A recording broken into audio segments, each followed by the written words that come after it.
Hey guys, welcome back to another video. Recently, I've been seeing a lot of new Fortnite montages. Out of the ones that I've watched, I noticed that they have roughly the same issues. So today, I'm going to show you some tips and tricks on how to make your Fortnite montages better.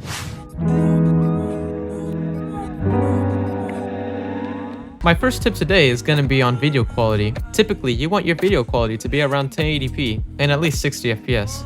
If you have the extra horsepower, I would recommend stepping up to 4K then. It'll provide some extra needed quality. Most of the Fortnite montages I've seen have been around 720p 30 FPS, which in this day and age, it really isn't that tolerable. Also, make sure your bitrate is relatively high. For around 1080p, you usually want around 7,000 kilobytes per second. If you can, then go up to around 10,000. For 4K, you're gonna run around 15 to 25,000 kilobytes per second. If you're gonna be recording your Xbox, I would suggest getting a capture card. This will allow you to change some quality settings that the Xbox just can't let you do. It will also provide some extra image quality. Even though a capture card isn't necessary, I would still strongly recommend it. I just wanted you to know.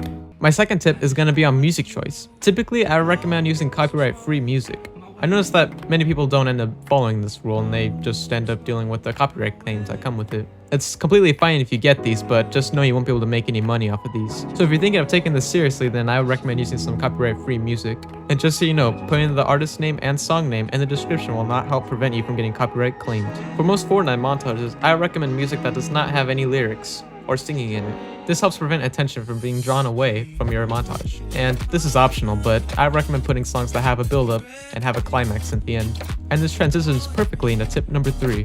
Please don't let this die. Make sure that your montage matches along with the beat. What I mean by this is whenever there's a kick or a snare hit, make sure you match it up perfectly with when there's a headshot or whenever you get a kill. This just adds some extra rhythm to your montage. It also just makes it look more professional. Please go take your time. Tip number 4 is based on the editing style that you're going to use. Usually for Fortnite montages, I recommend fast-paced, little downtime type edits. What I mean by this is transition quickly from one kill to the next. Try to fit as many kills as you can into a video. Also, the editing doesn't have to be super complicated. Just make some basic transitions, some zoom-ins whenever you get a kill, and that's about it. This is also an optional touch, but I'd recommend adding some color grading. I'd recommend adding an orange tint, or you could choose a blue tint for the nighttime scenes. You can have a little freedom with this one. Tip number 5 is going to be based on the actual footage itself. Try to have unique footage. What I mean is don't be killing the same person over and over again. It's just not that interesting to see the same person die over and over again. We've seen it done 100 times already. So just make sure you switch it up. I would strongly recommend that your footage is of actual matches, not just creative. If your footage is of building, I would recommend turning off motion blur in the settings, just so, you know, nobody gets sick. The most important point here is to make sure your footage is actually interesting, something people will want to watch over and over again.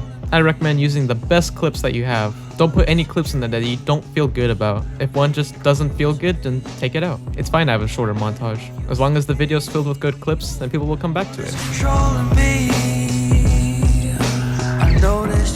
Tip number 6 is certainly something you want to follow by. Make sure you don't have commentary over your clips. If you do this, it's just gonna bring attention away from the actual clips themselves. Sometimes commentary is fine if it's not that distractive, like if it's just a "oh yes" or something like that. "Oh, you got the kill," you know. Don't drag it out throughout the whole video. It's just no. Quick little segments of it are fine, but nothing more. My last tip for today is gonna be about cinematics. If you want your clips to have a more professional vibe, then I'd recommend using cinematics. You can just go into replay mode for this one and record yourself, you know, walking around, doing some kind of cool stuff. You can just splice these in between your clips if you want to extend out the runtime a little bit. It'll also refresh the viewer's mind and give them something interesting. If you want, you can use replay mode for some of your clips. If your clips are really good, then you can show your point of view first of you killing them, and you can switch over to replay mode and change the camera angles up. You can get different angles of your kill. I wish that my handles were tighter. This car is no. So that wraps it up for this video. Make sure you give it a fat like, subscribe, you know, go to the comments and recommend some videos you want to see. I don't know, I've never really done something like this before. Let me know if you want me to make more videos like this, I guess. Alright, see you later.